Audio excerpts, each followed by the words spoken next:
Hi, and welcome to Accounting Analytics. I'm Sheree Bergeron. We're going to be talking about adjusting journal entries, specifically accruals and deferrals. Adjusting journal entries are nothing but journal entries that are used to update any accounts that weren't updated during the normal business cycle. So you have daily journal entries that happen, and then at the end of each period or each month, we look at all of our accounts and we say, has anything else happened that we need to update? That's what we mean by adjusting journal entries. So even if you don't go into accounting, you're going to hear the words in the business world, accruals and deferrals. And most people shudder when they hear these words because they just don't feel comfortable with them. But I'm going to break them down and show you what we mean by them so that you understand the difference in accruals and deferrals. So first I want to tell you that you can have an accrual or deferral of either revenues or expenses. And as you know, there's a big difference in revenues and expenses. Revenues are things that you make, money that you make, and expenses are when you use up resources, usually when you use up some cash. So this is what we mean by accruals and deferrals can either be revenues or expenses. So in order to organize it in our brains, we first need to figure out if we're talking about a revenue or an expense. So first ask yourself, are we making money? And I have a silly picture of a person up here with cash so that you can think about, are we making money? Or are we spending money? And then I've got a picture of a pay here to help you remember in your mind, are we going to eventually be paying money? So if you're making money, we're either talking about an accrued revenue or a deferred revenue. And another word for deferred is unearned. And if you're spending money, you're either talking about an accrued expense or a prepaid expense. Now, to further complicate things, take a look at that first line. If making money, either accrued revenue or deferred unearned revenue. Focus on the unearned revenue line. Unearned revenue is a liability until it becomes revenue. So we're on the revenue side because it will ultimately become a revenue. But until we earn it, we owe them the work. So unearned revenue is a liability. Look at the second line and focus on the word prepaid expense. It's going to become an expense. We're going to be paying for it. It's going to become an expense. But until we incur it or use it up, it's not an expense yet. We have to hold it in an asset account. So prepaid expense is an asset because it's a resource that we own and it's going to benefit us until we use it up. All right, let's keep going. So let's say that we've decided that we're talking about an ultimate revenue. If that's the case, then we're going to think about cash. If you've already received the cash, and I've got a guy here holding on to cash, but you haven't done the work, so I've got a person working, but I have a line through it, meaning he has not yet done the work, then it is unearned revenue. We owe them the work, so that's a liability. We're going to call it unearned or deferred revenue. And number two, if you have not received the cash, but you have done the work, then it is accrued revenue. It's already called revenue because you've done the work. You see the guy here, he's done the work, so it's called accrued revenue, but you haven't gotten the money. So if that's the case, then it's revenue. You put it in the revenue account, but you have to put it into accounts receivable to show that they still owe you the money. The other side of that is the expense side. So we're going to do the exact same thing, now thinking about an expense. So if you've determined it's an expense, if you've already paid them the money, so we've got a picture of the guy paying the money, but you haven't used up the benefit. So I've got a whole apple here. We haven't even taken a bite out of it. We haven't used up that benefit yet. Then it's called a deferred expense. So we have, prepaid expense, and also known as deferred expense. So in this case, it's an asset because look, you've got the whole apple and you've already paid for it. It's just that it's not an expense yet because it's still an asset until you start to eat your apple, until you start to use it up. All right, let's look at the second part.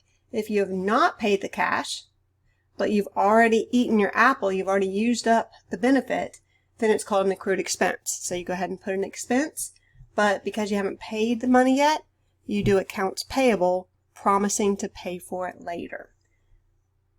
So something that makes this a lot easier to think about is if you see the word accrual, you're either going to have an accounts receivable or accounts payable, because accrual means cash hasn't changed hands. Accrual means you've not paid for it, so that's an accounts payable, or you've not received it, so that's an accounts receivable. So that's an easy way to think about accruals. So let's go and look at our Excel and see what we need to do for that. So we want to determine the impact of the adjusting entries for deferrals and accruals on total revenue. So the good news is we only have to think about revenue for this problem. All right, we're going to extract the information from data using formulas, functions, or pivot tables. So I'm going to go ahead and open up the spreadsheet.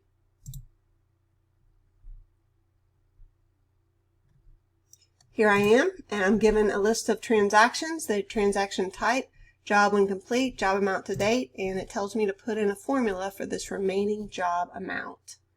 So it tells me to, use a formula to calculate the remaining amount still to be completed on the job.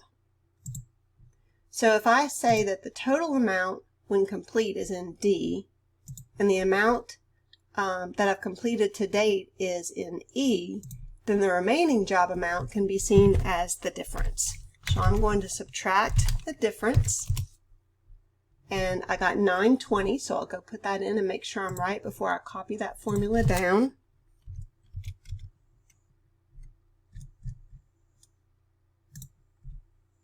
I am, so I'm comfortable with copying that formula down. Grab the fill handle, copy it down. Next, I'm ready to insert my pivot table into a new worksheet. And let's go read what we need to look for first. So it says what is the total amount in the fees earned for the year after adjusting journal entries have been recorded? So before I do the pivot table, I like to look at my data again, and I'm looking for the fees earned to date. So I'm really looking for the job amount to date is what I'm looking for. So I'm going to go over to my pivot table, and I'm going to choose job amount to date, and I want a value of that. I want a sum of that. So 334,600 would give me that. And I like to just, does it make sense? I was saying that I think I need this whole column. And if I look at that sum, and I look at the bottom, 374,600, so that's all I've done. And that is the answer to question number 1. Let's look at question number 2. What is the balance in the accounts receivable account at the end of the year after adjusting journal entries have been recorded? So if you remember, accounts receivable comes from all of the accruals. So we were looking for accrued revenue. So I'm going to start this back over and think about what do I need to do to see accrued revenue? Well, I know I'm going to need to see transaction type. So I'm going to add that to my rows. And then I'm going to need to see the job amount to date in order to be able to see those values. And I'm going to need to be able to see sums for those. And then I want to be able to filter this transaction type. Well, actually I don't have to because I can just see it right here already. Let me reread that question real quick. What is the balance in the accounts receivable? So the balance in the accounts receivable is however much is in accrued revenue. Because if you have accrued revenue, that's the money that they still owe us. So 93,370 should be my number. That's how much they owe me. All right, so now let's look. Ignore that, I put the wrong number in there. What is the balance in the unearned fees, which is deferred revenue, at the end of the year after adjusting journal entries have been made? So for this one, I need to see the remaining jobs. I'm going to add that one down there. And for deferred revenue for remaining job, it's 120,180.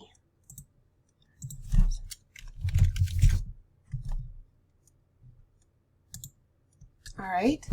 By what amount would total fees earned have been understated if adjusting journal entries had been omitted? Well, if we look at what we have here, the balance in the accounts receivable, if we didn't make that, that would have been understated. And if we didn't adjust for our unearned fees, because they have now been earned, then that one. All right, so let's just come over here And I'm just going to start this over so I can think through it sort of slowly. All right, so I want to know how much would I have been understated by in my fees earned had I not made these journal entries. So I'm going to add transaction type to rows and remaining job amount again. I want the sum of that.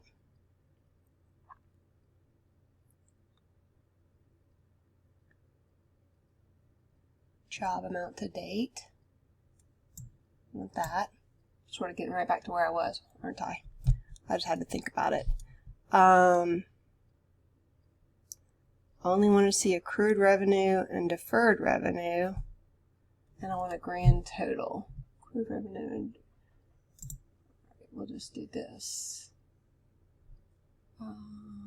Filter. Because earned revenue just went in there correctly. So these are the only ones that we didn't do.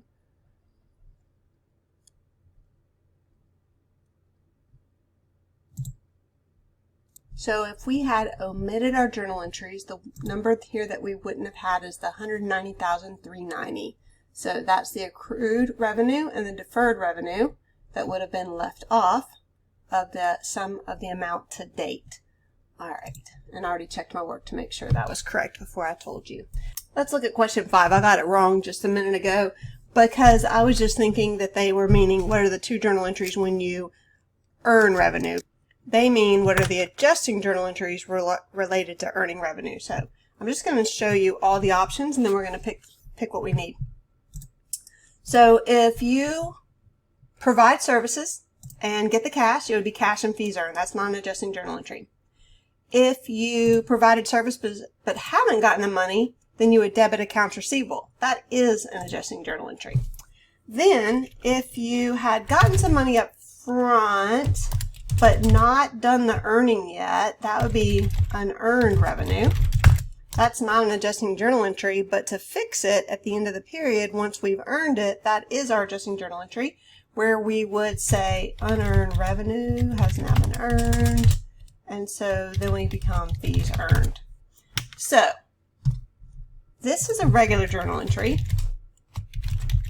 because it involves cash. It just happens automatically throughout the period. This is a regular journal entry. They wanted to know what are the adjusting journal entries. Well, this one is adjusting journal entry because it was updating to show that we had done some services but not yet billed for them. So we needed to make that adjusting journal entry so we could bill for them and show them that we've done the work and they owe us the money. So that's an adjusting journal entry. This one is an adjusting journal entry because we are updating some previously unearned revenue that has now been earned. So this is an adjusting journal entry. So they asked us what two accounts got debited for adjusting journal entry. So I'm going to say that it's accounts receivable and unearned revenue. Let's go see if we're right. Accounts receivable and unearned revenue. You know, fees is another word for revenue. So I'm going with that answer. Yes. So that completes this one. Let me know if you have any questions. Thanks so much for watching.